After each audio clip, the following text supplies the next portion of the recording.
আমি যখন ছোট ছিলাম আমার মনে পড়ে আমার আম্মা আমাকে একটা প্লেট মাজতে পাঠায়। তো আমার আব্বা দেখে আর আমার আম্মাকে এসে খুব বকা দেয়, বলে আমার মেয়েকে দিয়ে কখনো থালা বাসন মাজাবা না। এরপর থেকে আমার আম্মা কখনো বিয়ের আগ পর্যন্ত আমাকে দিয়ে কখনো থালা বাসন মাজায়নি। হ্যালো এভরিওয়ান, আসসালামু আলাইকুম, welcome to my new blog. যারা যারা আমার পেজটিকে এখনও ফলো করেননি অবশ্যই ফলো করে দেবেন। যাই হোক, কথায় আসি আর কি, কাজে আসি। এই তো আমার আব্বা নদীর মাছ এনেছে, তো আমি দেখলাম ছোট ছোট মাছ। আমার আম্মা একা একা তো বাঁচতে পারবে না, তো আমি তো শ্বশুর বাড়িতে কাজ করি, এগুলো মাছ বাছি, তো ভাবি আম্মাকে হেল্প করব, কিন্তু বাসায় এসে আর কখনো হেল্প করা হয় না। কিন্তু না, এখন মনে করছি আম্মাকেও হেল্প করা দরকার, কারণ যে মা আমাকে জন্ম দিয়েছে তাদের জন্য তো আমি কিছুই করি না, তাদের কোনো ঋণই আমি পরিশোধ করতে পারছি না। অন্তত একটু একটু কাজ করে হলো আম্মাকে হেল্প করা দরকার, তারপরও সম্পূর্ণ হেল্প করি না, শুধু ঘুম আসে কেন কি জানি, আমি একদমই জানি না। তো আজকে ভাবছি আম্মাকে ছোট মাছগুলো বেছে দিই, তো যেটাই ভেবেছি সেটাই করে দিয়েছি। আম্মাকে মাছগুলো বেছে দিলাম, তারপরে বলছি ধুয়ে দিই। আম্মা নিষেধ করছিল যে না থাক, তোমাকে ধুতে হবে না। তারপরে আমি বললাম না, আমি কাজ করি, কারণ কাজ তো করতেই হয়। আর এখানে এসে কেন বা কাজ করব না, একটু একটু করে কাজ করে দিই, তাহলে আম্মারও উপকার হবে আর কি।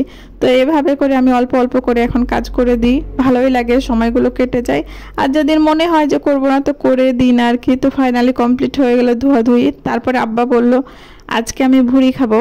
তা আম্মা আবার বিরক্ত হইলো যে মাছও নিয়ে আসছে আবার ভুড়ি। তারপরে যে ভাবা সেই কাজ, রান্না করা শুরু হয়ে গেল। তো এগুলো পেঁয়াজ কাটাকাটি শুরু হয়ে গেছে, কমপ্লিট হয়ে গেছে। তো মাংসের যত মশলা লাগে আসলে ওগুলো দিয়ে ফেললাম। এখানে সরিষার তেল, আর সাথে তো কাঁচা মরিচ, পেঁয়াজ, তেজপাতা, হলুদ, মরিচ, লবণ আর যাবতীয় যা মশলা লাগে তাই অ্যাড করে দিল আম্মা। এগুলো দিয়ে এখন মশলাটা ভালো করে কষিয়ে নেবে, কারণ মাংস অথবা মানে যেটাই রান্না করা হয় না কেন, ভালো কিছু মশলাটা কষানো দরকার ভালোভাবে, কারণ মশলা ভালোভাবে না কষালে সেটা খেতে ভালো লাগে না। তেল যখনই ছেড়ে দিলে তখন ভুড়িটা অ্যাড করে দিয়েছে, তার কিছুক্ষণ পর সিদ্ধ হয়ে গেলে আলুও অ্যাড করে দিয়েছে। আম্মা আমাকে বলতে ভুলে যায়, এই জন্য ভিডিওগুলো আর কি স্কিপ হয়ে যায়। এরপর তো সিদ্ধ হয়ে আসলে এখানে আদা অ্যাড করে দিয়েছে। তারপরে আম্মা বললো একটু খেয়ে দেখো, তো আমি খেয়ে দেখলাম। আম্মা যখনই রান্না করবে সব কিছু টেস্ট করায়, এতে মাংস হোক আর যা কিছু হোক। তারপর তো জিরা অ্যাড করে দিল। ফাইনালি রান্না কমপ্লিট হয়ে গেল। ভুড়ি এত পছন্দ করি যে রান্না করা হয়ে গেলে খেতে মন চায়, তো তাড়াতাড়ি করে গোসল করে নিলাম।